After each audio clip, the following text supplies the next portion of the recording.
Mateus 5, como na aula passada eu falei, sobre algumas bem-aventuranças. Eu até disse o seguinte, vamos falar semana que vem especificamente. Eu até citei pobre de espírito porque é uma coisa que está completamente relacionado à condição da audiência, à condição do povo que estava ali recebendo esse escrito de Mateus. Então é bastante interessante, mas antes de ressaltar essa questão do pobre de espírito,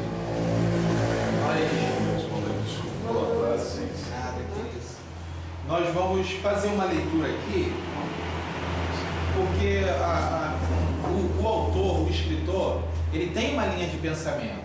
O cara tem uma linha de pensamento, e o que é interessante é a gente nunca perder a linha de pensamento do cara, porque senão a gente inventa a nossa em cima da palavra tal, mas isso também quer dizer, aí começa, entendeu? Aí começam as invenções. E a intenção dele era mostrar que o Jesus era um segundo Moisés, assim como na história da Natividade eu conversei e mostrei isso. Quem tiver dúvida, história da Natividade, segundo Mateus, você vai ver que ele apresenta Jesus como o segundo Moisés. E ele também, para poder vindicar a veracidade e uma relação direta com a questão israelita, judaica, judaizante propriamente dita, ele lança a mão dos profetas, entendeu? Então ele vai lá e cata um profeta, ele vai lá e pega outro profeta. Toda hora, o cara que está escrevendo é um cara muito centrado, ou os caras, ou as pessoas, o grupo que está escrevendo, são centrados e sabem o que está escrevendo.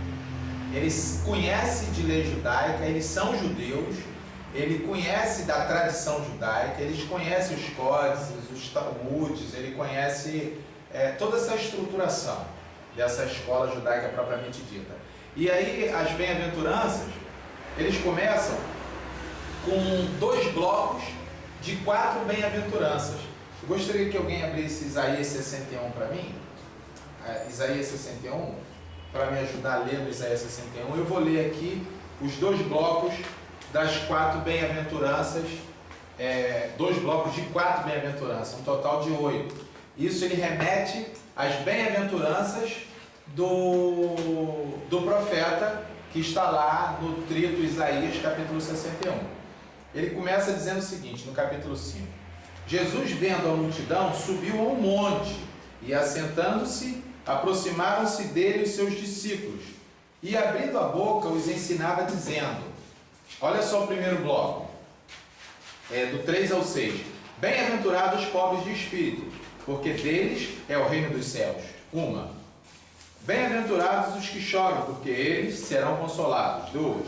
Bem-aventurados os mansos, porque eles herdarão a terra. 3. Bem-aventurados os que têm fome e sede de justiça, porque eles serão fartos. Aí, 4. Agora nós vamos iniciar o segundo bloco de 4 novamente, que é a partir do 7 até o 10. Aí vem, bem-aventurados misericordiosos, porque eles serão alcançarão misericórdia. Bem-aventurados limpos de coração, porque eles verão a Deus. Bem-aventurados pacificadores, porque eles serão chamados filhos de Deus. Bem-aventurados que sofrem perseguição por causa da justiça, porque deles é o reino dos céus.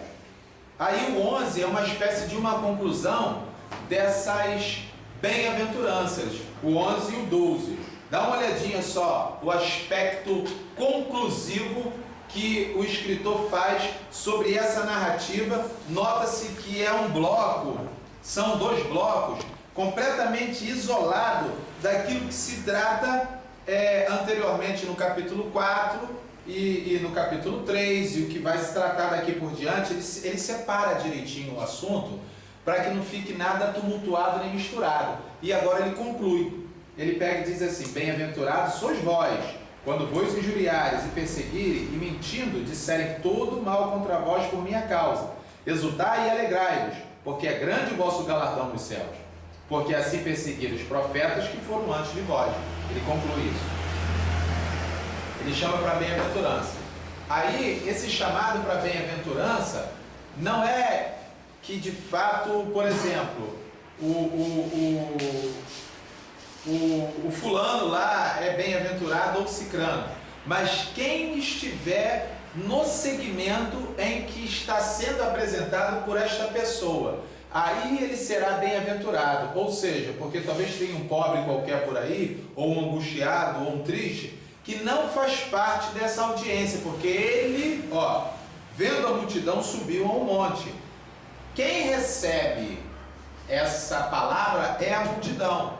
E essa multidão que a recebe, e ele sendo pobre, ou angustiado, ou não pacificador, ou uma série de situações, ele está chamando para um comportamento. E quem recebe esse direcionamento é bem-aventurado. Entende? Ele em contrapartida, o comportamento daquele povo que tinha lá em Jerusalém, em Israel, que era deturpação, que era usurpação, que era massacre, que era associação a Roma, ele está chamando um comportamento diferenciado. E quem entrar nesse segmento do Jesus será bem-aventurado. Entende isso? É isso que ele está falando, porque parece que essa palavra ela é genérica para qualquer um, entendeu? O cara está ali, o mendigo está ali, tu vai ser bem-aventurado porque tu é pobre. Entendeu? E não é bem assim o negócio. Então nota-se que há aqui um direcionamento e um sujeito que ensina, o mestre. O mestre está ensinando. E os discípulos, Jesus vendo a multidão, subiu um monte e assentando-se, aproximou dele os seus discípulos. Nota-se uma coisa aqui, em muitas situações nós pensamos que Jesus ficava ensinando os 12 discípulos os anos que ele se passou aqui na terra. Dá uma olhada, ele não está ensinando os discípulos. Ele vai falar com a multidão, porém os discípulos têm aquela aproximação maior dele e vai fazer o quê? Vai sentar aos pés. Mas Jesus está conversando com a multidão. E não que não sirva também para os discípulos. Aqui não é um caso específico para aqueles 12 caras, entendeu? Aqui é um caso para todos que estão ao redor dele. Porque às vezes essa coisa corriqueira faz a gente entender que ele dialoga com 12 e por aí afora. Não é assim, entendeu? E tem gente que cria uma série de coisas por causa de negócio de 12 que não tem nada a ver. Tem que criar uma multidão. Arruma uma multidão para Jesus falar. Entendeu? E não que você não possa juntar 12 pessoas também, porque de repente alguém pensa, é contra o G12. Nada contra, não sou contra G1, nem G3, nem G4, e nem G. O problema é de G que quiser. O negócio é ensinar a palavra de Deus, entendeu? Agora, eu gostaria que lesse o Isaías 61 para a gente fazer uma relação na vindicação do cara, que ele chama o profeta, entendeu? Leia para mim até Carvalho de Justiça. Isaías 61. Pode ler, Paulo? 61 até Carvalho de Justiça. O Espírito soberano, o Senhor está sobre mim, porque o Senhor ungiu para levar boas notícias aos pobres, enviou-me para cuidar dos que estão com o coração quebrantado, anunciar a liberdade aos cativos e libertação das trevas aos prisioneiros, para proclamar o ano da bondade do Senhor e o dia da vingança de nosso Deus, para consolar todos os que andam tristes e dar a todos os que choram em Sião uma bela coroa em vez de cinza, e óleo de alegria ao invés de pranto, e um manto de louvor. Então, onde pode prosseguir que vai chegar. Em vez de espírito deprimido, eles serão chamados carvalhos de justiça, plantio do Senhor, para manifestação da sua glória. Eles reconstruirão as velhas ruínas e restaurarão os antigos escombros. Renovarão as cidades arruinadas. Passou. Eu não prestei atenção no que você falou até onde. Carvalho de Justiça. Passou. Olha só, eu pedi que lesse para vocês acompanharem. Agora, vocês notaram aí as bem-aventuranças que existem aí? Notaram? Notou aí, Paula? Vamos voltar aqui na bem-aventurança e vamos fazer uma contagem. Quando ele chama, porque o Senhor me ungiu para pregar boas novas aos pobres. Tá vendo? Vamos lá. Quem vai ser atingido aí, gente? Os pobres. Vamos para o segundo. Quem é o próximo que vai ser atingido? Tá vendo? Coração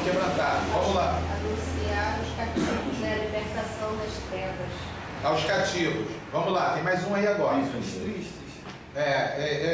Por conta da situação que se encontra, entendeu? Aí a tradução acaba vacilando. Abertura das prisões. Isso. Aos presos. Pronto, nós temos aí 4 bem-aventuranças.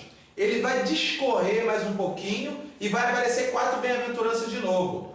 Prossegue aí, vamos ler aí, que você vai ver ele dizendo assim: óleo de alegria por tristeza, veste de louvor por espírito angustiado e tal. Vamos lá, coroa por cinza, dá uma olhada aí. Dar a todos os que choram em Sião uma bela coroa em vez de cinzas, o óleo de alegria em vez de pranto e um manto de louvor em vez de espírito deprimido. Eles serão chamados carvalho de justiça. Tá vendo? Mais 4 bênçãos, bem-aventuranças novamente. Você vê que o cara que está escrevendo, ele tem conhecimento bíblico da Bíblia de então. O cara que está escrevendo o livro de Mateus, ele não está de bobeira, ele não está ali de caôzinho, ou recebi um negócio de Deus aqui agora. Não era nada disso. Uma psicografia divina, nada disso. O cara, ele sabia o que ele estava fazendo. E você vê que ele vindica um profeta considerado. E ele não lança, não que outros não lancem, porque em outras situações aqui, gente, eu mostrei para vocês, o cara lançando mão de Talmud, eu mostrei isso aqui para vocês. Agora, nesse caso, ele lança mão do Trito Isaías, que era um livro, ainda é um livro muito considerado, e ele faz uma espécie de um paralelo com o livro, entendeu? Ele faz um paralelo, lança 4 bem-aventuranças e lança mais 4 bem-aventuranças. Entendeu? O cara não está desfocado, ele não está de bobeira. E quando ele pega e faz, você vê aí que ele tem uma conclusão, dizendo que eles restaurarão os lugares antigamente assolados e tal. Aí ele pega e fala assim, no Mateus, ele conclui dizendo: bem-aventurados sois vós quando vos injuriarem e perseguirem, e mentindo disserem todo mal contra vós por minha causa, exultai e alegrai-vos, porque é grande o vosso galardão nos céus, porque assim perseguiram os profetas que foram antes de vós. Você vê que ele está falando do profeta, lança sobre o profeta. Esse profeta foi perseguido, que ele lança a mão. O Isaías foi perseguido. O próprio sobrinho, neto, bisneto dele, matou ele, cerrou o cara ao meio, porque ele era um homem decente, um homem que andava segundo os preceitos bíblicos, divinos, existentes. E existentes, que eu digo bíblicos existentes. E o camarada, quando lança a mão, faz uma coisa muito parecida. Qualquer um judeu, quando lê esse tipo de situação, porque judeu conhece Bíblia, ele, caramba, 4 bem-aventuranças, ele está falando do Isaías, qualquer um saberia. Entendeu? Qualquer um iria fazer essa ligação entre a vida desse Jesus e um profeta. Entendeu? Qualquer um ia ver que esse cara, esse Jesus, tem um elo forte entre ele e essa Bíblia, ele e esse Deus. Ele agora se assenta deliberando a bênção. E quem é que manda a bênção aqui? O profeta não fala dele. Ele diz: o Espírito do Senhor Jeová, ele remete para alguém, está sobre mim. Aqui, o cara que escreve está querendo dizer: o Espírito do Senhor Jeová está sobre esse cara aqui. O nome dele é Jesus. É isso que ele está querendo dizer, entendeu? Ele pega de uma forma bem ampla e direta, ele faz a associação judaica da questão da religião, trazendo diretamente esse posicionamento desse profeta, mostrando que o Espírito do Senhor Jeová está sobre Jesus, e agora ele está ensinando. E eu estou aqui escrevendo o que ele falou lá. Eu estou passando o que ele falou. Vocês estão vendo como que a coisa é bem interessante, o escrito do cara. O cara não está desfocado. Ele está completamente focado. Ele sabe o que ele está fazendo. Ele está ali ligado.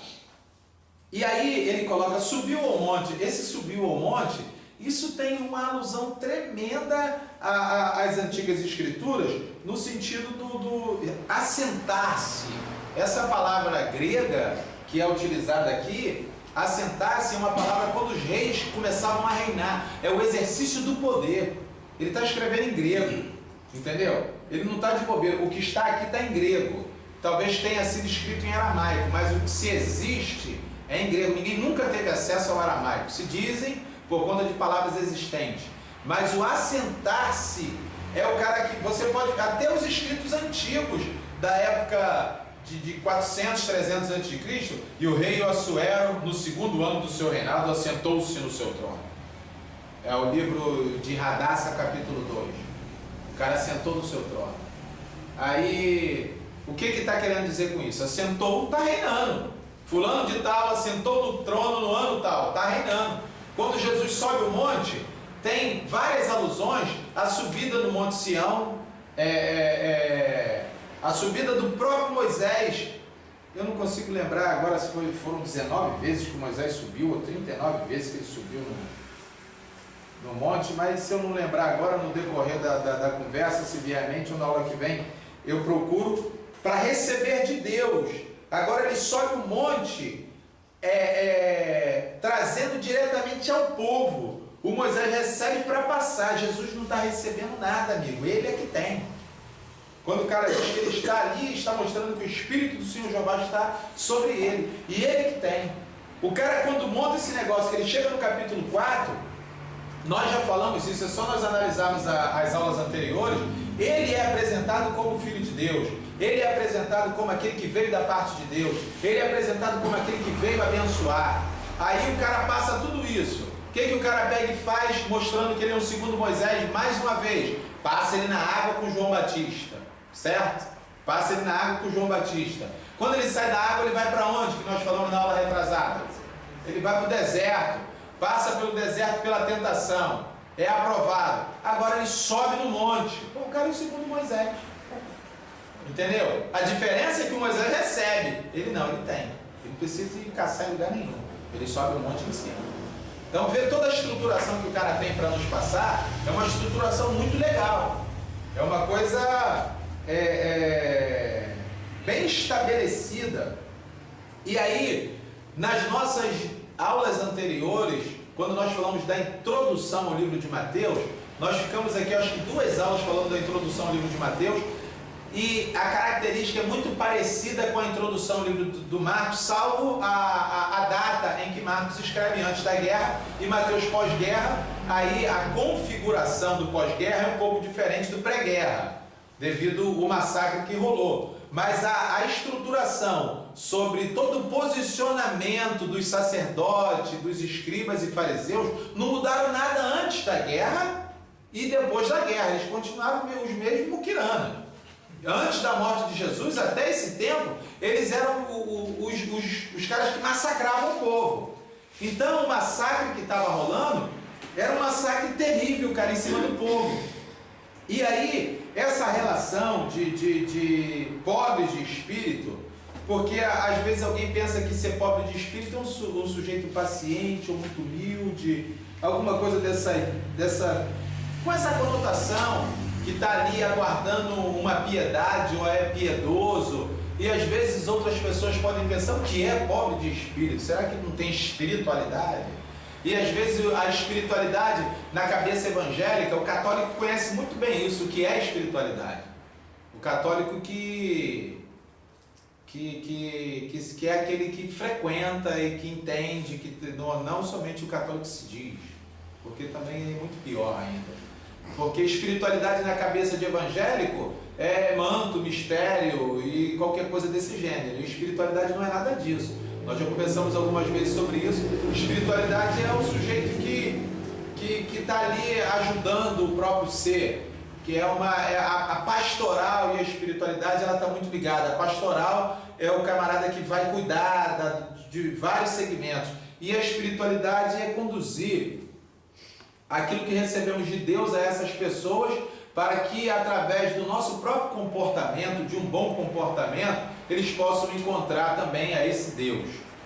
E hoje a nossa aula não é espiritualidade, em outro momento a gente fala sobre isso, mas aparece diretamente os pobres de espíritos, e nós devemos dar uma olhada sobre essa questão de pobres de espírito, de situações físicas e complicadas. Eu gostaria que alguém lesse para mim Levítico 19, 10, 15. Alguém pode ler? Levítico 19, 10, 15.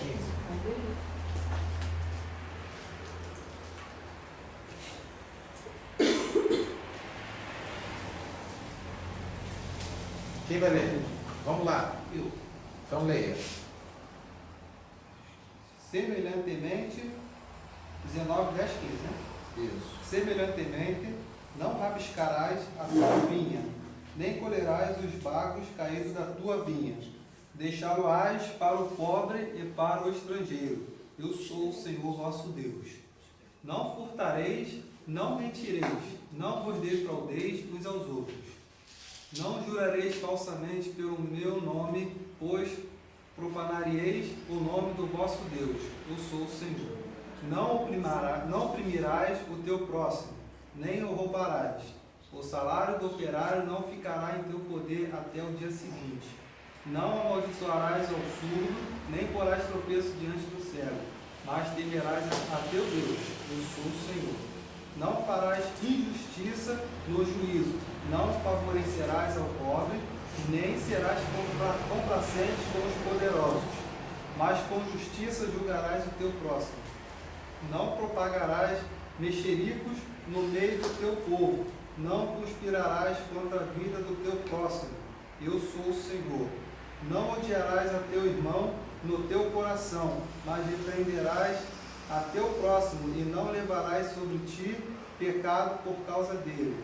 Não te vingarás, nem guardarás ira contra os filhos do teu povo, mas amarás o teu próximo como a ti mesmo. Eu sou o Senhor. Guardarás os meus estatutos, não permitirás que os teus animais se acasalem com os de espécies diferentes. Não semearás no teu campo duas espécies de semente, não usarás vestes de dois tecidos diferentes. Foi até o 15? Dá uma olhada aqui. Oi? Percebi. Olha só, abre aí Deuteronômio 24, 19 para mim, alguém Jó 29, 12 ou 16. Você vê aqui, quando ele fala sobre o pobre, ele está falando desse comportamento que o povo não tem. E dá uma olhada para ele estar aconselhando aí, cara, a galera estava massacrando. Entendeu? Eles estavam arrancando o couro, oprimindo o necessitado. Você está onde, Ana? Jó 22, 29, 12 ou 16. 29. 12 ou 16.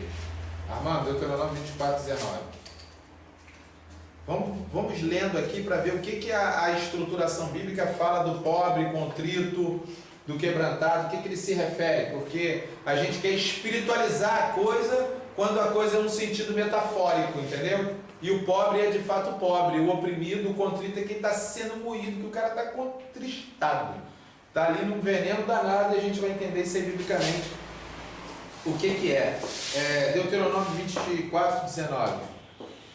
Quando vocês estiverem fazendo a colheita de sua lavoura e deixarem um feixe de trigo para trás, não voltem para apanhá-lo. Deixem-no para o estrangeiro, para o órfão e para a viúva, para que o Senhor, o seu Deus, os abençoe em todo o trabalho das suas mãos. Olha só, o que nós tínhamos anterior era relacionado ao pobre, ao órfão, à viúva, ao estrangeiro, ao coxo, ao necessitado, ao cego, enfim. Toda essa estruturação de pobre, contrito, está envolvido a literalmente um cara do sufoco, o cara que está sendo oprimido. E qual é a configuração histórica que nós temos? Toda esta que está aí nessas referências. Pode ler, Ana, por favor. Porque eu livrava o pobre que pedia socorro e o órfão que não tinha auxílio. A bênção do moribundo pousava sobre mim e eu alegrava o coração da viúva. A justiça eu vestia como túnica, o direito era meu manto e meu turbante. Eu era olhos para o cego, era pés para o coxo.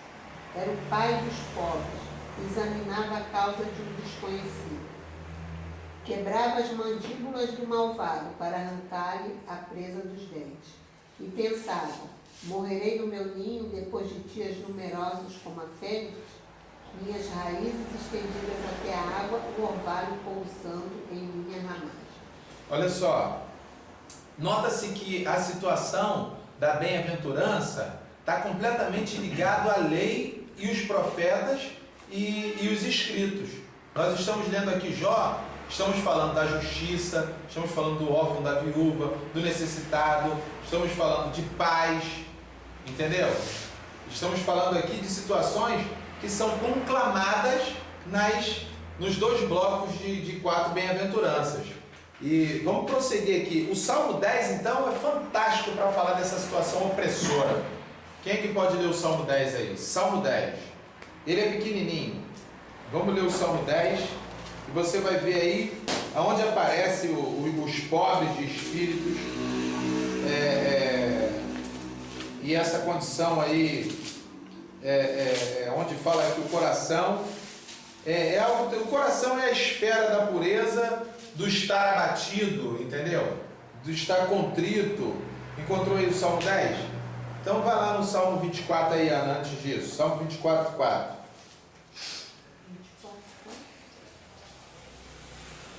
Isso. Quem tem mãos inocentes e coração puro e não se entrega à falsidade, nem faz juramentos para enganar.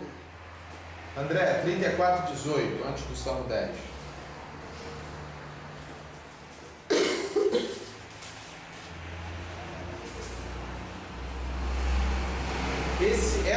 Essa descrição do Salmo 10 é tudo que habita o mundo romano. Vocês vão ver aí. Lê para mim. Perto está o Senhor, dos que têm o coração quebrantado, e salva os contritos de espírito. Bem-aventurados os limpos de coração, os contritos de espírito. Contrito de espírito porque está moído, entendeu? Está moído, está com o espírito contristado. Esse aí é o pobre de espírito, entendeu? Limpo de coração, pobre de espírito. Vocês estão vendo as bem-aventuranças, como é que está tudo ligado na questão bíblica propriamente dita? Vamos ler o Salmo 10? É uma descrição da realidade do mundo romano da época de então. E aí, contra tudo isso, é que Jesus fala em cima do monte. Vamos lá. Senhor, por que estás tão longe? Por que te escondes em tempos de angústia? Em sua arrogância, o ímpio persegue o pobre, que é apanhado em suas tramas. Ele se gaba de sua própria cobiça e, em sua ganância, amaldiçoa e insulta o Senhor. Em sua presunção, o ímpio não o busca. Não há lugar para Deus em nenhum dos seus planos. Os seus caminhos prosperam sempre. Tão acima da sua compreensão estão as tuas leis, que ele faz pouco caso de todos os seus adversários, pensando consigo mesmo: nada me abalará. Desgraça alguma me atingirá, nem a mim, nem aos meus descendentes. Sua boca está cheia de maldições, mentiras e ameaças. Violência e maldade estão em sua língua. Fica à espreita perto dos povoados, em emboscadas mata os inocentes, procurando às escondidas as suas vítimas. Fica à espreita como o leão escondido. Fica à espreita para apanhar o necessitado. Apanha o necessitado e o arrasta para sua rede. Agachado, fica de tocaia. As suas vítimas caem em seu poder. Pensa consigo mesmo: Deus se esqueceu, escondeu o rosto e nunca verá isto. Levanta-te, Senhor, ergue a tua mão, ó Deus. Não te esqueças dos necessitados, porque o ímpio insulta a Deus, dizendo no seu íntimo: de nada me pedirás contas? Mas tu enxergas o sofrimento e a dor, observa-os para tomá-los em tuas mãos.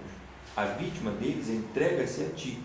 Tu és o protetor do órfão, quebra o braço do ímpio e do perverso, pede contas de sua impiedade até que dela nada mais se ache. Ó Senhor, o Senhor é rei para todo sempre. Da sua terra desapareceram os outros povos. Tu, Senhor, ouves a súplica dos necessitados. Tu os reanimas e atendes ao seu clamor. Defendes o órfão e o oprimido, a fim de que o homem, que é pó, já não cause terror. Está vendo? Essa descrição aí é clássica, né? Para esse tempo, para esse momento. E o pobre espírito está aí, moído. Olha só, caramba, os caras não têm pena de nada, meu irmão. Tem versões que diz até que eles se abaixam para que o sofredor caia cravado nas suas garras. Caramba! Eles cometem todo tipo de torpeza. E é sobre essa condição, contra esta condição, é que Jesus fala no monte. Lá onde você leu, 34, lê um versículo antes até o último versículo, acho que é o 22. 34, 17 ou 22. Dá uma olhada aí esse é bem clássico, Ana 68, 1, 2 de Salmos. O Salmo 82 é grande demais, mas é todo assim também. Mas tem o Salmo 82 também. E Jó 24. Jó 24 eu acho que é pequeno. Armando, Jó 24. Jó 24 é pequeno sim. Vamos lá, André. 17? Do 17 ao 20, é o 22, encerra o 22, não é? Isso. Então vai. Presta atenção, gente. Os justos clamam, e o Senhor os ouve, e os livra de todas as suas angústias. Perto está o Senhor dos que têm o coração quebrantado, e salva os contritos de espírito. Muitas são as aflições do justo, mas o Senhor o livra de todas.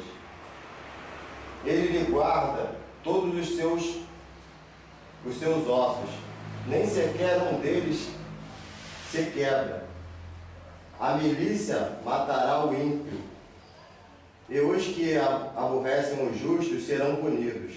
O Senhor resgata a alma dos seus servos, e nenhum dos que nele confia será condenado. Você está vendo que ele abençoa aquelas pessoas em cima de uma palavra existente. E aquela galera acreditava nessas palavras, nessa voz profética.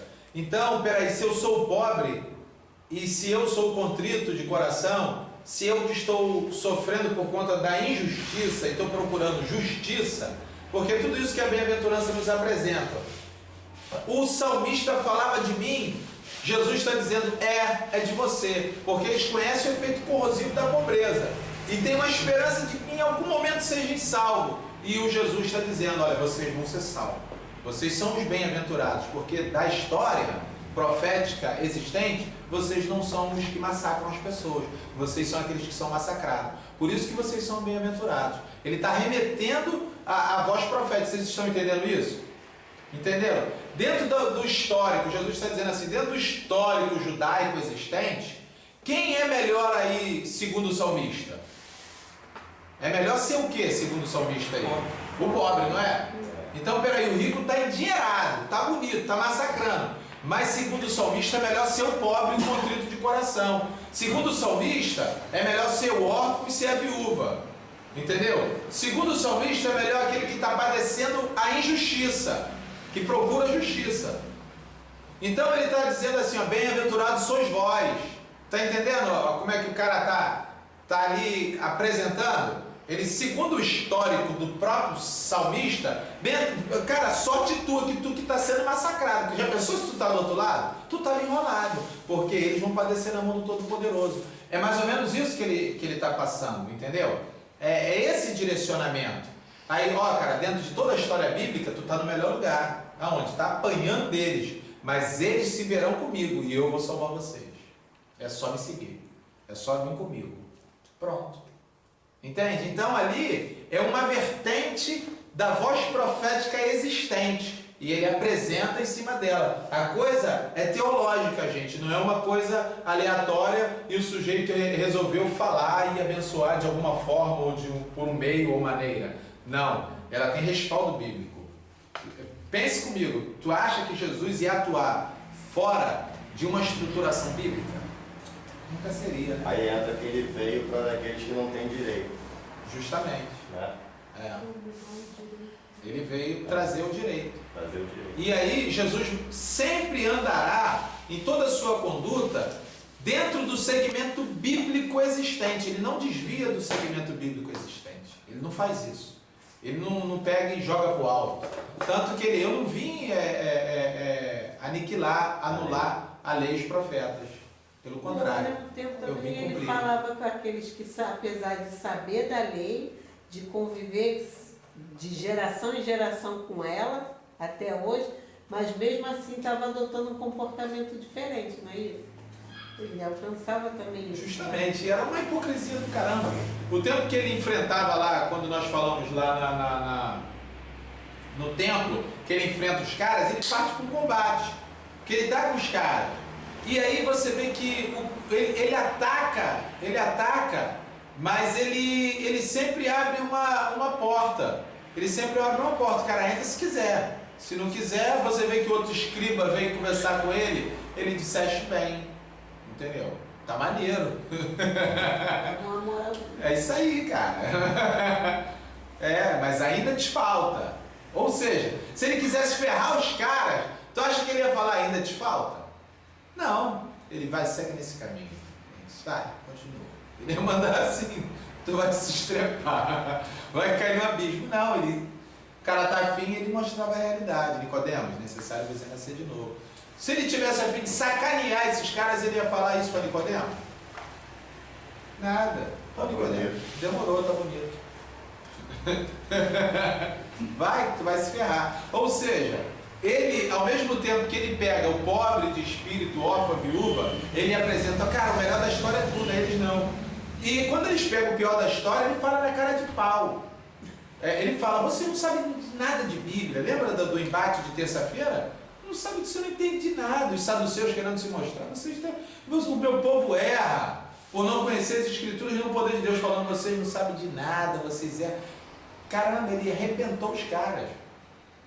Ele chama na responsabilidade e sempre abre uma porta.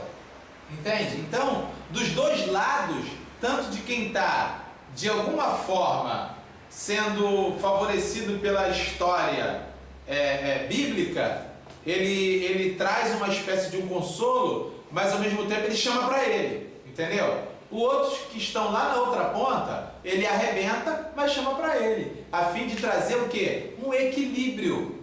Você pode ver que em Jesus todos se tornam iguais, cara. Em Jesus é um negócio muito maneiro, porque há um equilíbrio geral. Porque em Jesus, a salvação em Jesus, o cara endinheirado, podre de rico, ele vai parar no mesmo lugar do que o cara duro que foi salvo em Jesus, com os mesmos direitos. Não vai mudar nada. Então, ele chama ao equilíbrio, ele traz a galera a um equilíbrio, porque nele há o equilíbrio, nele há a libertação, nele há justiça, nele há igualdade, nele há a verdade. Entendeu? Aí, ao passo que se de repente alguém que está ouvindo ele falar para aquela elite, e se ele simplesmente chama numa ideia legal, ele ia causar uma impressão estranha na cabeça de quem ele ripa mesmo, mas ele chama para ele. E essa galera que está sofrendo, ele vai ripar? Ele não vai ripar, cara. Ele vai dar uma trabalhada mais suave, porque já está sendo ripado pela realidade da vida, né? Mas ele, ao mesmo tempo, ele fala duro. Ó, deixa que os mortos enterrem seus próprios mortos. Entendeu? Ele fala duro com a família dele. Ele fala assim, o Marcos mostra claramente que ele está apresentando, e ele diz assim, olha, qualquer pecado será perdoado, mas blasfêmia contra o Espírito Santo de Deus, não. Ele pegou a família dele e os próprios fariseus que estavam em cima dele. Não teve moleza com ele. Entendeu? Então, ao mesmo tempo que ele está falando aqui, ele dá aquela ripada. E aí os pobres de espírito aparecem claramente, diretamente nessa questão. Porque nós estamos aqui, eu pedi o 68.1.2, não foi? Foi. Eu pedi Jó 24, 68.1.2, vai. Deus se levanta, seus inimigos debandam, seus adversários fogem de sua frente. Tu os dissipa como a fumaça se dissipa, como a cera derrete diante do fogo, perecem os ímpios diante de Deus. Então, nota-se o seguinte, se o camarada está apresentando o Jesus como um ungido, como um segundo Moisés, como aquele que foi levantado, o Jesus está muito claro que é da parte de Deus. Então, logo toda aquela galera que tentou acabar com Jesus, toda aquela galera que foi contra Jesus, que armou toda aquela articulação maligna, ele está dizendo que é inimigo de Deus. Então, ele quando escreve, o escritor de Mateus, quando ele escreve, ele está falando do Jesus, está falando da estruturação romana e está vindicando profetas, os salmos, os profetas e os escritos. Ele está lá, ele vindica isso. Quando ele pega e fala dos inimigos de Deus, dizendo que Deus vai salvar, ele está falando para aquele povo que ele disse, bem-aventurados sois vós, ele está dizendo, Deus vai pegar essa turma aí, cara. Deus vai ripar essa galera aí. Vocês são bem-aventurados. Ele vai salvar vocês, porque a esperança deles é uma salvação. E ele apresenta essa pessoa de Jesus num posicionamento muito legal, porque ele mesmo é que está liberando. Ele mesmo que está palestrando com a multidão e diretamente os seus discípulos aos seus pés. E aí, essa configuração que ele lança a mão de uma estruturação, ele vai pegar passagens bíblicas que encaixem com aquela situação. E essas passagens bíblicas que encaixam são voz profética para o tempo de então. O tempo de então, cara, parece até que o cara do Salmo 10 estava ali vendo o mundo romano quando ele escreve. Entendeu? Parece que ele estava ali vendo o mundo romano. A voz profética é tremenda. Qualquer um que estava ouvindo sabia disso, principalmente Antioquia da Síria, lá onde tinha um núcleo tremendo e pesadíssimo de romano e também judeus fugindo da própria Jerusalém, caçando o rumo. Até o próprio irmão de Jesus meteu o pé e foi parar lá em Antioquia. O Pedro estava em Antioquia. Onde teve o diálogo do Paulo com aquela turma? Lá em Antioquia. De onde Paulo partia para as suas viagens? Porque Jerusalém estava um fervo, meu irmão. A galera estava doida para passar o serão em qualquer um, quanto mais a galera da seita dos nazarenos. Então, meteram o pé. E lá na Antioquia da Síria estava o mundo romano estabelecido lá também. Vamos lá no Jó. Olha só como é que o Jó é forte e o cara vindica. 24:1. Tem o 24 todo. Eu acho que são poucos versículos, são? 25. Vamos lá. Porque o Todo-Poderoso não marca as datas de julgamento. Porque aqueles que o conhecem não chegam a vê-las. Espera aí, só deixa eu aproveitar aqui. Gente, tenta enxergar essa fala como uma realidade profética para aqueles caras que estavam vivendo esse tempo em que o Mateus é escrito, sendo massacrado, e parece que Deus não veio, nem marca a data. Por que ele não diz que é dia 10 de abril? Porque, até quando? Porque os caras já não aguentavam mais, cara. Pensa comigo, eles estão saturados desde a queda, lá em cima, em 606, quando a Síria invade. Depois vem Nabucodonosor, toda a história que a gente conta, que a gente conversa aqui sempre, de massacre até o presente momento. Parece que Deus nunca marca o julgamento. Será que não tem solução? A galera vai ficar rindo e tirando onda aí? O tempo todo era assim, já estavam saturados. Sempre quando eu falo desse tempo que Jesus viveu e pós a morte de Jesus, a guerra dos anos 70, a guerra do ano 70, né? Porque nós já conversamos sobre essa guerra, que foi aproximadamente 5, 6 anos de guerra. Eu digo que a galera estava entre a linha da miséria e a escassez, eu não digo nem pobre. Eu sempre falo isso porque era um quadro catastrófico, entendeu? Um quadro completamente problemático, muito problemático mesmo. E vamos agora, assim como no Salmo 10 descreve toda essa condição, vamos tentar enxergar bem agora a galera padecendo e o cara falando. Vê se o escritor do livro de Mateus, quando vindica isso, ele não sabe o que diz. Prossegue. Aos que mudam os marcos dos limites e apacentam rebanhos que eles roubaram. Olha só, muda os marcos dos limites. O limite está até aqui, aí o malandro estica para lá. Bom, agora está até aqui, quem sabe sou eu. Aí você, peraí, mas que mais? Não tem mais. Não tem não. Agora é até aqui e cala a boca. E apacenta rebanho que ele tomou dos outros. Prossegue. Vamos prestando atenção nas palavras, porque às vezes a gente passa batido e não consegue enxergar. Levam o jumento que pertence ao órfão e tomam o boi da viúva como penhor. Forçam os necessitados a sair do caminho e os pobres da terra a esconder-se. É um desgraçado, não é essa turma, essa elite? Como jumentos selvagens no deserto, os pobres vão em busca de comida da terra deserta onde tem para os seus filhos. Olha só, quando ele diz como o jumento foge para o deserto caçando, a galera está desnorteada, vai até para deserto tentando alguma coisa em qualquer lugar, é mais ou menos isso, tá entendendo? Porque no deserto não tem nada, mas aqui também nada tem, aqui eu estou completamente enrolado, a galera está me arrebentando, eu vou sair daqui que eu não aguento mais. E passa ali moído, e a galera tá, a gente está moendo, e continua moendo, e ainda vai e aumenta o raio do termo ainda, o limite. Não, agora a gente ripa até aqui, o cara agora complicou mais ainda. pega o boi do órfão e da viúva, sem piedade, sem pena, sem coração, e se dizem até filho de Deus. Vamos lá. Juntam forragem nos campos e respigam nas vinhas dos ímpios. Pela falta de roupas. Ó, respigar, vocês sabem o que é, não sabe? Ó, esse aí é o pobre que está vazando. Respigar lá na terra do ímpio é porque quando a galera passa colhendo, aí é a sobra que cai. E essa sobra que ele deveria cair, que ele deveria colher, que nós lemos, a Ruth, Boaz, isso é uma história muito clássica sobre isso. Eles deveriam colher isso na sua terra, mas na terra deles, olha o que estava acontecendo.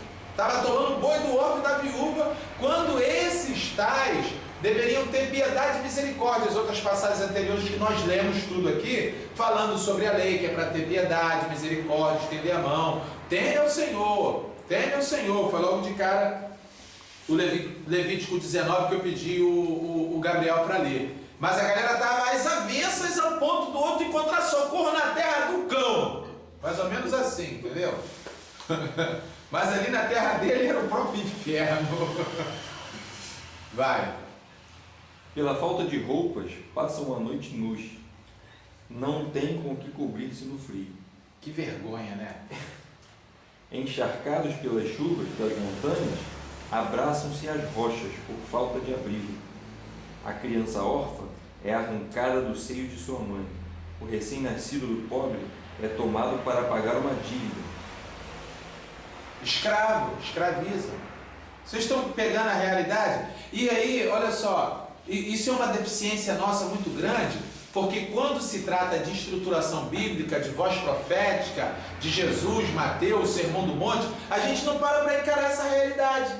E todo esse contexto histórico que o cara coloca, o escritor de Mateus não é um maluco alienado. Ele está pegando todo o contexto bíblico existente e apresentando a realidade essa aqui, ó, a voz profética estava aqui. E a gente fica naquela de bem-aventurados pobres. Aí, onde está o pobre de espírito? Olha quem é o pobre de espírito, tá vendo? Olha só como é que é a coisa. Quem são? E a gente fica aí caçando ideia e quando a gente para procurar sobre Deus e sobre Bíblia, a galera está atrás de um beneplácito qualquer. E nem a própria bem-aventurança, ele procura saber a origem e a estruturação dos dois quadros, dos dois blocos de 4 bem-aventuranças, de onde saiu, como nós vimos aqui, do Isaías 61, a conclusão, onde ele, bem-aventurados sois vós, quando os injuriarem e tal, por causa do meu nome.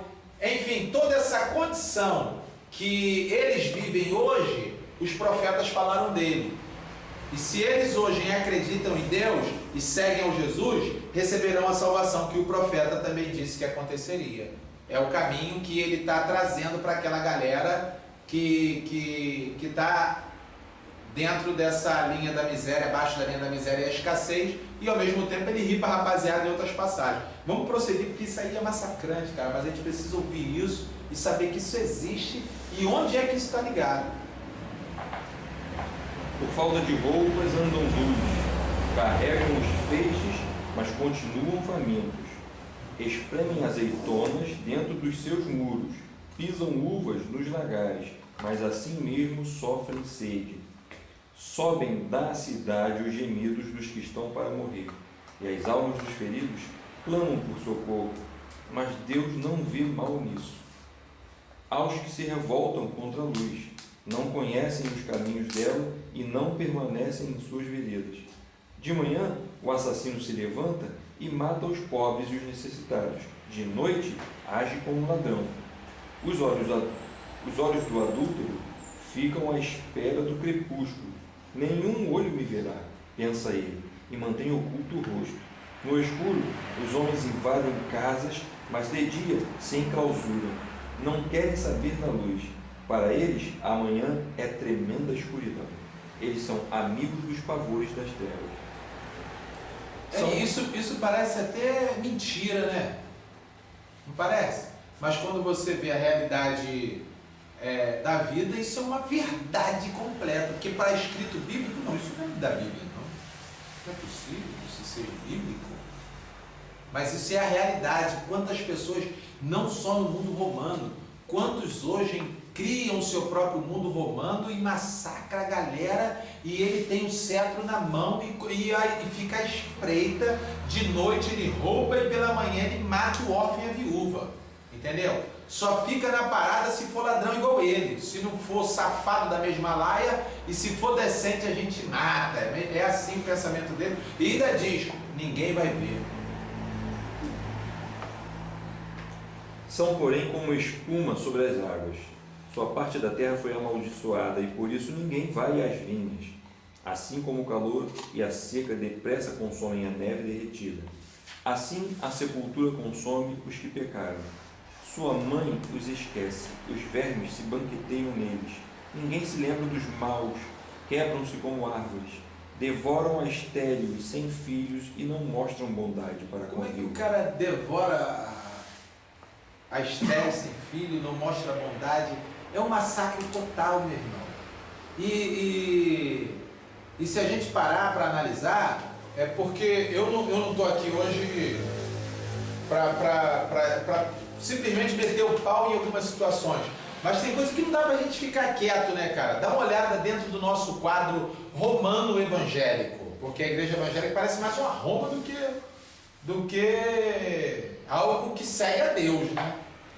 Dá uma olhada só, a galera, a liderança evangélica hoje pega o dinheiro e bota no bolso. Se tiver um faminto dentro de casa, irmão, vamos orar, traz 1 quilo para ajudar o irmão, entendeu? Ele é misericordioso, né? Irmãos, vamos fazer a campanha do quilo porque as pessoas estão passando necessidade e nós somos servos do Senhor. Tira-se alguma coisa do cofre, daquilo que foi dado por todos, inclusive por aquele que está passando fome? Tira nada, meu irmão. Não tira nada, é uma Roma. Entendeu? Só não vê quem não quer, cara. E tem um bando de alienado que ainda segue os fariseus, os saduceus, os sacerdotes, os herodianos e entre outros. Assim como no tempo de Jesus, como no tempo de Mateus, como no tempo de então. Tempo de então que hoje vivemos nesse tempo também assim, onde uma Roma está estabelecida e a galera usa chifre na cabeça, na moral, meu irmão. E os outros ainda vai atrás deles, tranquilo, não tem vergonha de usar chifre. Tem, foi ontem que eu estava falando, tem um malandro aí, do meio evangélico, que ele vai se tratar numa clínica dermatológica, só para jogar um pozinho na cara, ele paga 10 mil reais. Só o pozinho. Como eu fiquei? Aí esse não é um safado, um pilantra. Quem deu esse dinheiro? De onde saiu? Da minha empresa. Como surgiu a empresa dele? De onde remonta-se tudo isso?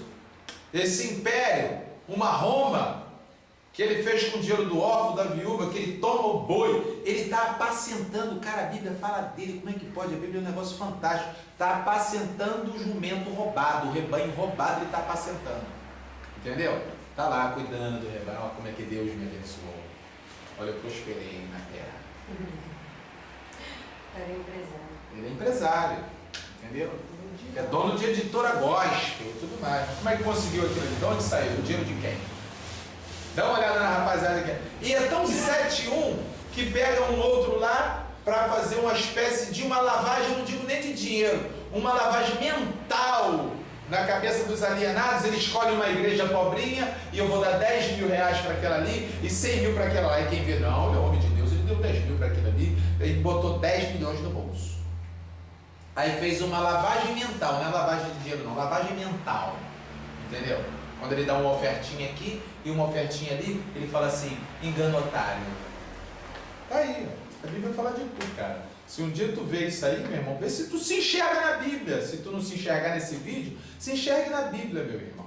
Para ver se há salvação. Entenda que tu é um romano maluco, não digo da cidade de Roma propriamente dito, mas de um sistema que se passou há 2000 anos atrás. É sobre isso que falo, porque eu não tenho nada contra Roma. Que Deus possa abençoar aquela cidade, não falo do espaço geográfico, não é sobre isso que falo. mas sim contra um sistema doido que viveu num tempo onde massacrava o povo, que você hoje escolheu esse sistema para você viver no meio dele e estabeleceu ele lá na sua igreja evangélica e continua massacrando a galera. Vamos lá, Armando, tem mais alguma coisa aí? Mas Deus, por seu poder, os arranca, embora firmemente estabelecidos. A vida deles não tem segurança. Ele poderá deixá-los descansar, sentindo-se seguros, mas atentos vigia nos caminhos que seguem. Por um breve instante são exaltados e depois se vão, colhidos como todos os demais, ceifados como espigas de cereal. Se não é assim, quem poderá provar que minto e reduzir a nada as minhas palavras? Ele vai sofrer a consequência, né? Passar um laserzinho na cara com o dinheiro do povo, é legal. Comer com o suor no rosto da galera, deturpando a Bíblia, porque prega a Bíblia, mas na hora de viver deturpa, não come com o suor do rosto dele, come com o suor do povo. Complicado, né? Mas está aí. E o camarada, quando fala das bem-aventuranças, ele remete a isso. Então, bem-aventurados pobres de espíritos.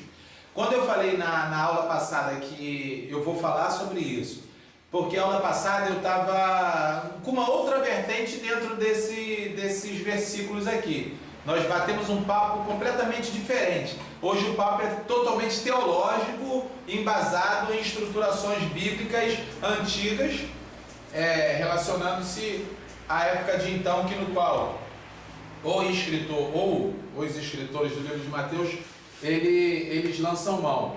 E agora você vê que ele pega, é uma espécie de um juízo, cara, que ele está apresentando. Perceberam isso? Essas bem-aventuranças, ela vem com juízo e apresentando salvação. É só a gente ler, eu vou ler mais uma vez agora aqui, e agora vocês vão entender isso aqui bem melhor do que quando se lê antes desse papo. Porque o papo da aula passada foi um papo comportamental.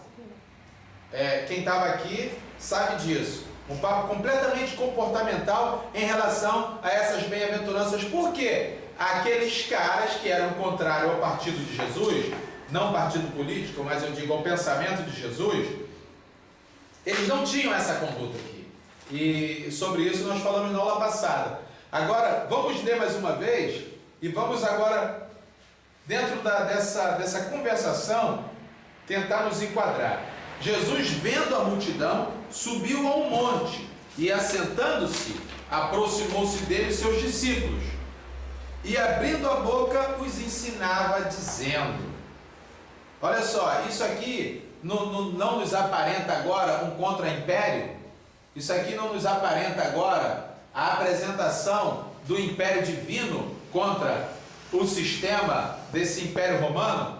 Não nos aparenta o Jesus sentando num trono para reinar e os seus súditos, os discípulos ao seu redor, pronto para qualquer petição ou determinação do seu mestre? E a multidão atônita, ouvindo o mestre, ouvindo o rei, aquilo que ele tem a dizer. Toda a sua plebe está diante dele, pronta para ouvir. Os seus servos estão ali. Vamos ouvir a palavra do rei. É o que o camarada está apresentando. E aí ele começa a falar para aquele povo que está dentro desse quadro bíblico histórico que nós acabamos de ler. Várias passagens aí, inúmeras passagens bíblicas nós lemos. Ele começa a dizer... E o que ele apresenta, que são as palavras de Jesus, embasada no Trito Isaías, capítulo 61, 2 blocos de bem-aventuranças, de 4 bem-aventuranças, como o Trito Isaías apresenta. Bem-aventurado os pobres de espíritos, porque deles é o reino dos céus, e não esse reino aí. É o que o salmista disse, o que o escritor de Jó disse, e o que o Levítico 19, Deuteronômio 24, Deuteronômio 21 apresentou. Bem-aventurado os pobres de espírito, porque deles é o reino dos céus, e não esse reino aí. Olha só que legal. Você já começa a enxergar isso diferente. Bem-aventurados que choram, porque eles serão consolados. Porque lá no Salmo, a galera que estava sendo moída, aparecia um Salvador. E quem era o Salvador? Deus. Vocês estão chorando, mas tem Salvador. A galera que está rindo, vai padecer o juízo. O papo dos salmos é esse. Entende como é que agora é diferente quando a gente já conhece a estruturação da histórica bíblica em si? Bem-aventurados mansos, porque eles herdarão a terra. A galera estava herdando a terra como? Alongando os limites, na marra, matando o órfão e a viúva e tomando o boi e o jumento do próprio órfão. E o rebanho deles era roubado.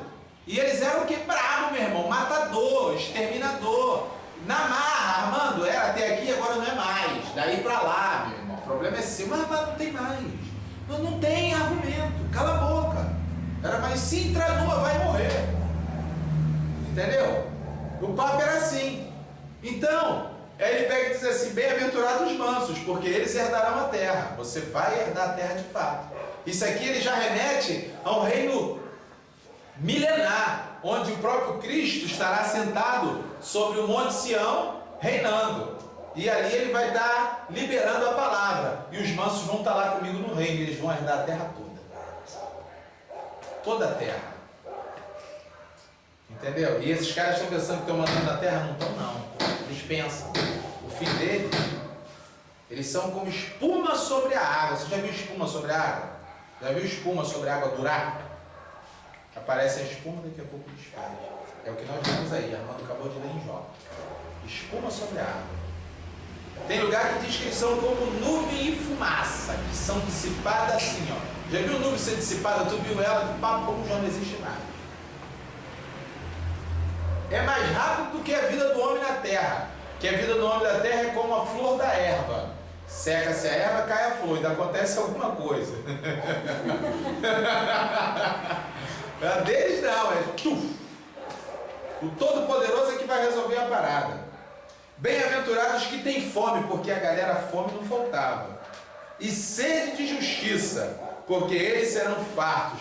Essa fome e essa sede de justiça aqui, porque o cara já não aguentava mais. Senhor, faça justiça, não é possível. Será que Deus não data o julgamento? Bem-aventurados que têm fome e sede de justiça, porque eles serão fartos. Bem-aventurados misericordiosos, porque eles alcançarão misericórdia. E não era o quadro da galera. Bem-aventurados limpos de coração, porque eles verão a Deus. Aquela galera tinha coração limpo?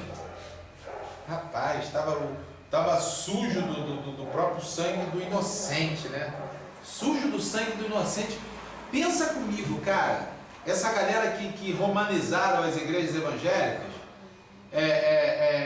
consegue sentar-se à mesa massacrando o próximo, afogando os pés em sangue inocente, cara. Deploram o inocente e ainda diz que o safado é o inocente. Aquele cara não presta não, cara. O cara é inocente, aquele cara não presta não. Quem presta sou eu, entendeu? Eu sou homem de Deus, sou pastor presidente do sei lá o que, não sei lá onde. Eu que sou o chefe. Agora tu vê. E será quando que a turma não vai enxergar a Bíblia, meu irmão?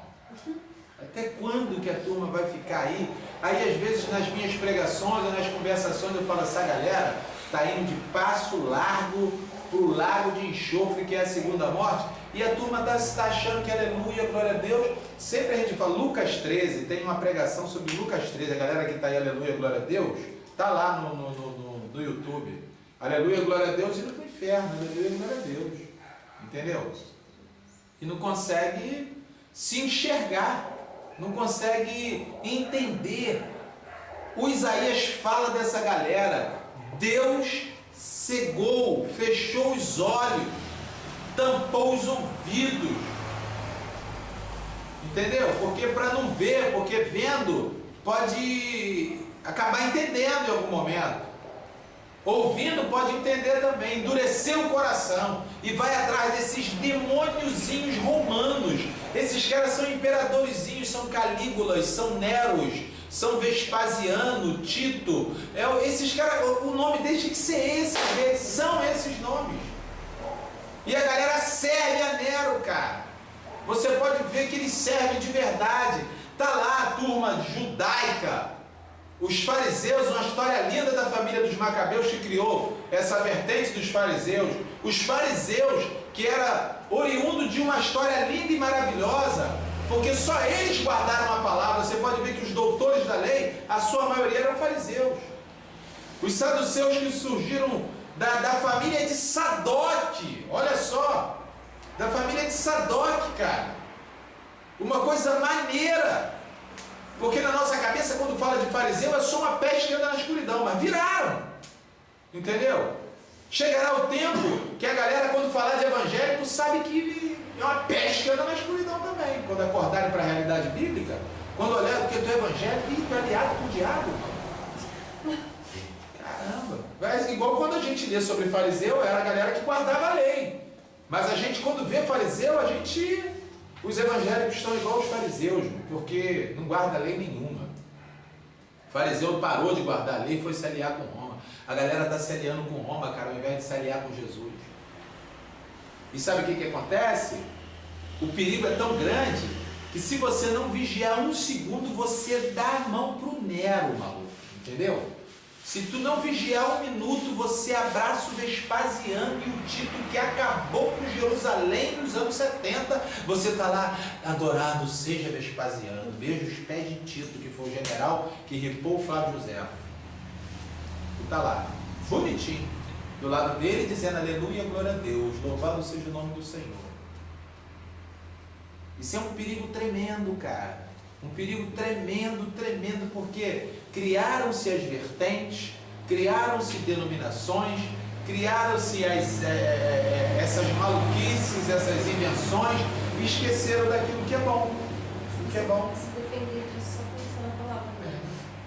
Só conhecendo a palavra. É por isso que o papo do Jesus, no livro do João, e o Paulo é um cara que fala isso direto sobre a verdade, porque a verdade, segundo o mundo grego, é a arqué de todas as coisas.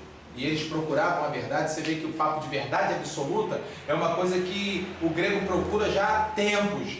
E na cabeça de quem pensa, eles estão sempre atrás e não encontram nunca. Por isso que o João diz assim, ó, ele é o caminho, ele é a verdade, ele é a vida.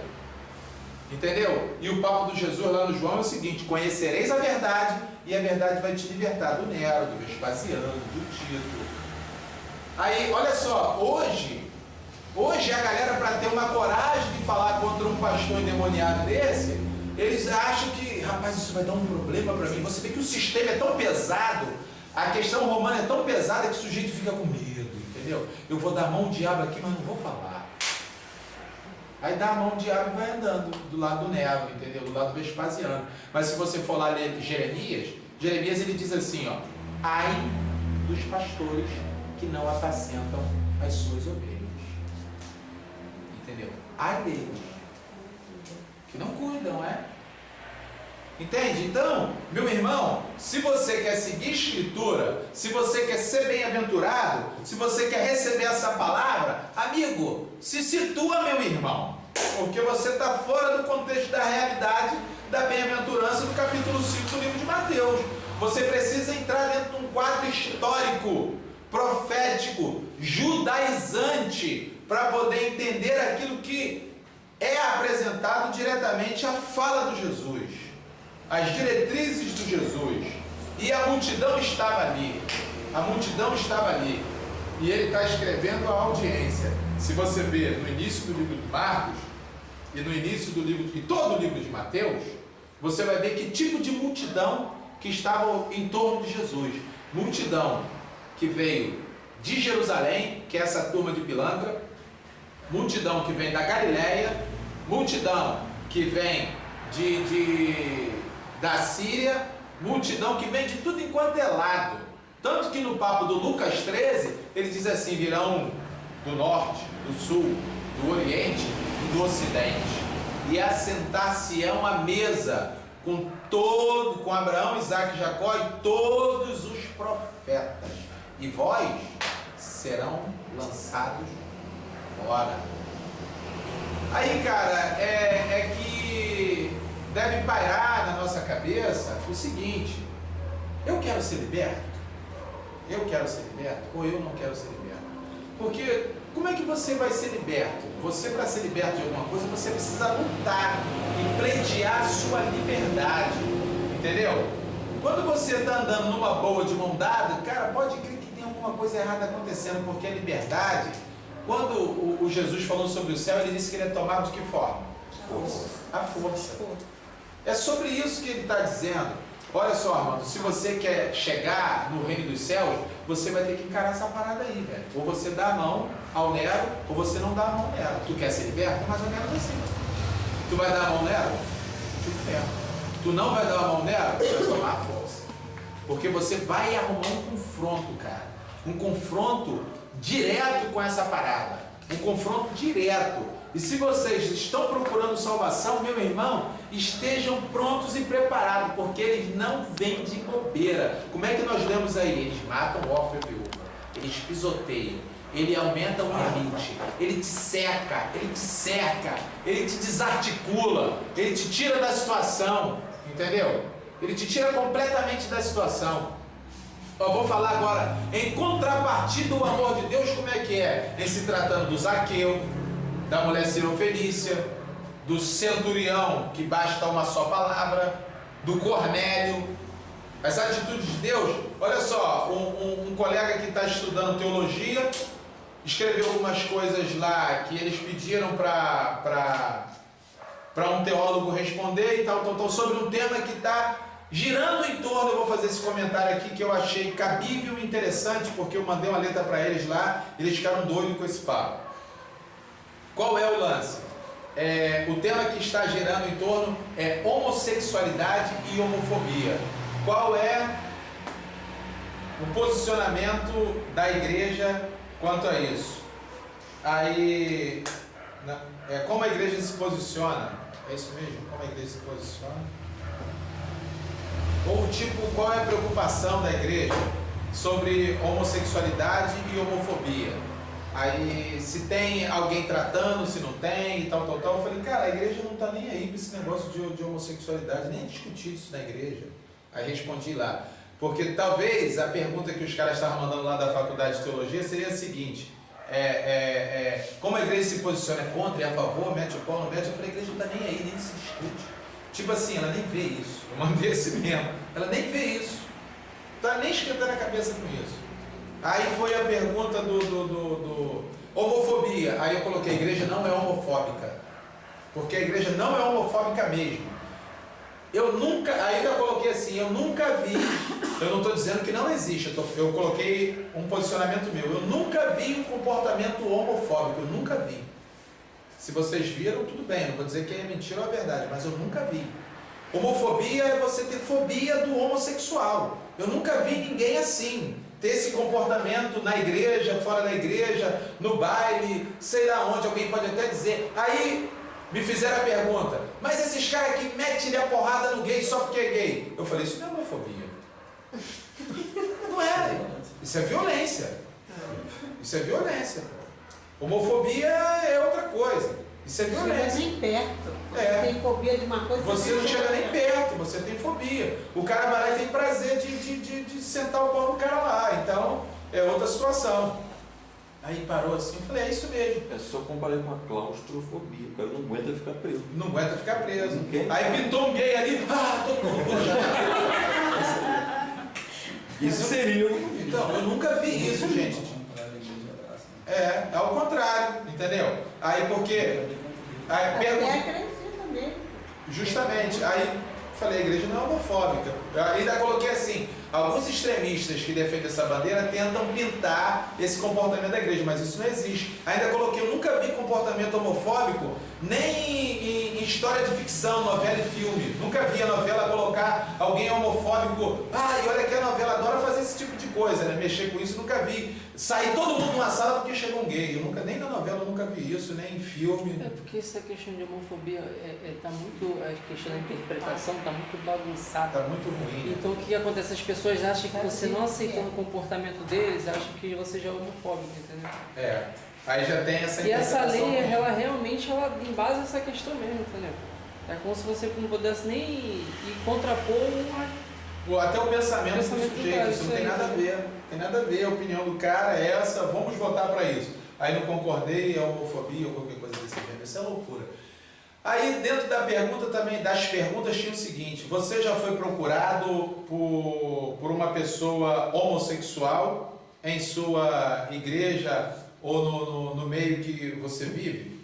Aí eu respondi que sim. E qual foi a orientação?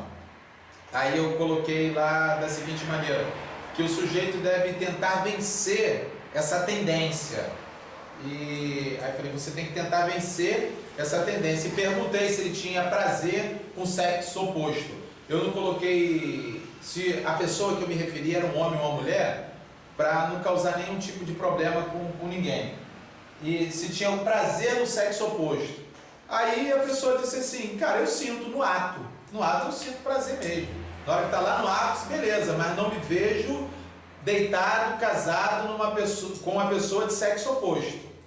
Aí a pessoa foi bem clara sobre isso, porque não me vejo casado, mas eu vou lutar e tal. Beleza, eu falei, você precisa se esforçar para conseguir vencer essa tendência. E deixei bem claro que homossexualidade é uma coisa e homossexualismo é outra. Homossexualidade é uma tendência que um ser tem, seja macho ou seja fêmea. E homossexualismo, talvez o cara nem seja homossexual, mas ele defende a bandeira do homossexualismo. Então, ele levanta essa bandeira. É uma coisa completamente diferente. Homossexualidade e homossexualismo. E aí, a pergunta depois era a seguinte: e qual foi o resultado da sua orientação? Orientei que também procurasse um psicólogo. A pessoa não levou muita fé em psicólogo, falou, pô, isso aí tu sabe que é mal causado, já. O cara vai ficar lá me falando isso, me falando aquilo, não vai dar em nada. Aí, qual foi a questão lá, o resultado? Aí eu coloquei lá, vive caindo. Vive caindo. Aí, tá lá, olha só como é que isso é interessante, porque isso tem tudo a ver com o nosso papo aqui hoje, vai chegar no tudo a ver. Aí coloquei, vive caindo. E ainda coloquei assim, mesmo caindo você deve lutar, porque todas as suas quedas, se você arrepender, Deus vai te perdoar. Cara, olha onde eu cheguei agora com tudo a ver lá. Porque na nossa cabeça funciona o seguinte, esse cara está no inferno, porque a gente é bom a peça para botar os outros no inferno, entendeu? Ele está no inferno. Aí o cara ou a mulher que tem esse comportamento, a gente bota ele no inferno rápido. Nada disso, meu irmão. Deus salva esse sujeito que cede a essas tendências. Se houver um arrependimento no coração do sujeito, Deus vai lá e vai botar esse cara ou essa mulher no céu. Olha só, pensa comigo vocês agora. Como que a graça de Deus é desconcertante. Ela me desconcerta todo porque eu não consigo entender isso, aceitar isso. Ele vai salvar uma mulher que tem relação homossexual uma com a outra. Cara, a gente não consegue admitir essa parada. Nós somos moralistas, entendeu? Mas olha como é que eu estou desconcertado agora. E agora? E agora? Fala tu. Entendeu? Fala tu. Se o amor de Deus é completamente desconcertante e a galera que massacra, ela ripa e não quer nem saber, enquanto Deus dá um jeito de salvar o nu, desgraçado, miserável que está lá ele não rejeita o coração contrito e quebrantado, Salmo 34, nós lemos aqui hoje. E quem é que pode dizer que um homossexual não pode ter um coração contrito e quebrantado? Quem é que pode dizer? Nós temos a mania de olhar o exterior, o estereótipo, a performaticidade do traveco, entendeu? Ele está lá, se travestiu, quando na verdade tem uma pancada de travesti dentro de igreja evangélica que não é homossexual, mas está travestido de santo, está travestido de entendedor, é travesti, pô. Travestido de entendedor de Bíblia, um tremendo mentiroso, não sabe nem o que nela tem. Entende? Eu aqui não estou defendendo a bandeira do homossexualismo. Eu não levanto bandeira de homossexualismo. Homossexualidade é uma tendência. E nós temos outras tendências. Somos seres humanos com as nossas tendências que podemos cair nela. Da outra vez que eu falei sobre isso, eu falei que o sujeito que é hétero, ele cai na tendência de uma outra mulher. A mulher que é hétero cai na tendência de um outro homem. Esse que é homo cai na sua tendência, cara. Entendeu? E talvez o sujeito está lutando contra isso. Talvez ele venha nessa vida de uma estruturação psicológica mental, de um massacre, de sei lá o que aconteceu, de uma perseguição, foi violentado. O sujeito, para chegar a esse ponto de ter essa tendência, são inúmeros fatores e aplicativos e aplicabilidade que fazem com que ele chegue. Não tem receita de bolo onde o nego pega e diz, é demônio. Ah, é isso. Todo mundo sabe que não tem nada disso. Isso ali às vezes é apenas opção do cara. Você vê que muitos não declaram, é opção sexual. Ou seja, ele escolheu. Entendeu? Outros dizem, eu não sei, mas eu sou assim. Outros dizem, depois que fui estuprado, aconteceu. Cada um tem um papo, cada um tem uma conversa. Todos são indivíduos, né? Então eu não estou defendendo aqui nem estupro, nem tendências, nem distúrbios psicológicos e mentais. O que eu estou falando aqui é que Deus perdoa até aquele que a gente não quer perdoar. É esse o meu papo aqui hoje. Da mesma forma, se nós fôssemos falar do estuprador, Deus também perdoa.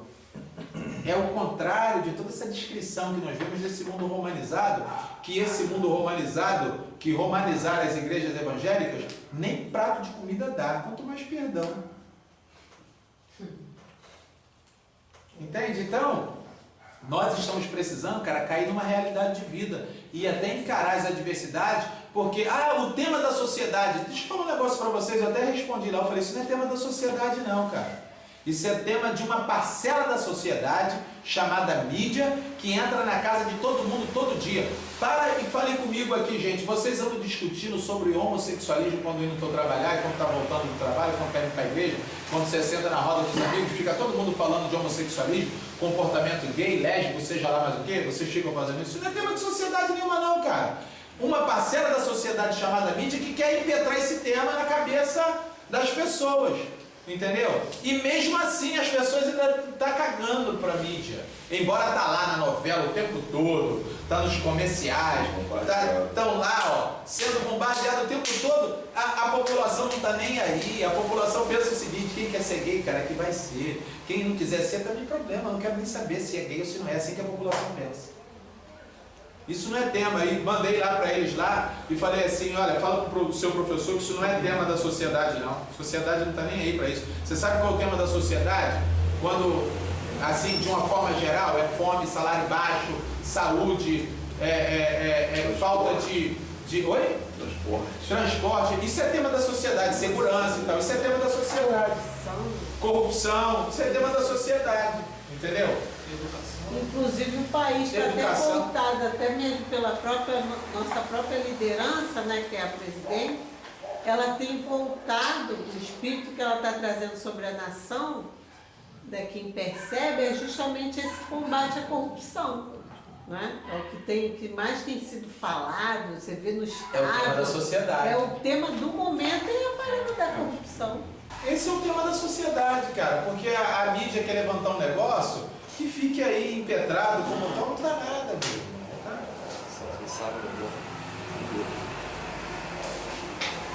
Não tá nada, tá rolando, entendeu? Então é o seguinte, gente, entenda bem uma coisa. Na aula passada, notaram que eu peguei uma vertente bem legal para se tratar das bem-aventuranças e hoje, como sempre, eu peguei teologicamente, porque eu não posso tratar nenhum tipo de assunto sem um embasamento teológico. Então, nós precisamos ter esse embasamento teológico e entender toda a estruturação histórica. O que eu falei? A gente não pode sair da linha de pensamento do cara. Qual era a linha de pensamento do cara? O segundo Moisés. E ele vindicava em cima de quê? Dos escritos e dos profetas. Então, vamos lá ver do que se trata. E aí, nós puxamos aqui hoje do que se trata. Pegamos essa questão do pobre de espírito, que geralmente é a pergunta que paira na cabeça de todo mundo em cima dessas bem-aventuranças, e demos uma martelada maneira, com embasamento bíblico, sobre o que é ser contrito, o que é o pobre de espírito. De fato, é esse cara que está na pobreza, na miséria, nessa questão toda aí que envolvia aquele mundo romano da época de então, e esse romanismo que nos assola hoje de uma forma exorbitante. Quem vai somente na igreja e volta não percebe isso, mas quem está envolvido com ela e tem uma vida nesse segmento evangélico, venera todo dia. Se depara nos corredores contigo e Vespasiano. Calígula está presente em todos os cultos. Não falta nunca. Cláudio, Tibério, Augusto, são os chefes da parada. Entendeu? É um pouco mais extensivo, não, João? Não está impregnado nas empresas, nos meios sociais, nas escolas. Eu acho que... De modo geral, tá assim, tá? Porque o mundo romano estava assolando tudo e hoje o sistema ele é tão real porque pegou geral, entendeu? Pegou tudo, abrangeu tudo. E o que nós podemos enxergar aqui? A profecia, cara, a voz profética, é a realidade. E nota-se que o seguinte, aparece, olha só o que aparece. Aparece o sofredor e o que massacra, e depois a bem-aventurança seguindo do juízo. Entendeu? Então o que eu estou querendo dizer com isso? Que toda essa realidade, essa configuração que você apresentou, é Luciano, né? Isso. Que você apresentou, Luciano, é real e é fato. Se isto é real e é fato e é bíblico, devemos esperar as bem-aventuranças e o juízo também. Digo juízo como voz profética, não a nós, porque eu quero todo o tempo me arrepender dos meus erros e minhas falhas, todo dia, para não ser pego pelo juízo, porque quando eu julgo a mim mesmo, sou julgado e repreendido pelo Senhor, já dizia Paulo em 1 Coríntios, no capítulo 11. Então esse é o caminho que devemos seguir, e quero olhar para as bem-aventuranças que olhem desta forma, desta maneira, com esse prisma, com esse olhar, visualizando esta realidade histórica, bíblica, profética, com a realidade do mundo de hoje, do mundo de então, para que pudéssemos enquadrar que a parousia, a salvação de Jesus está próxima. É isso aí que a gente tem que ver, meu irmão, e a gente para por aqui. Amém?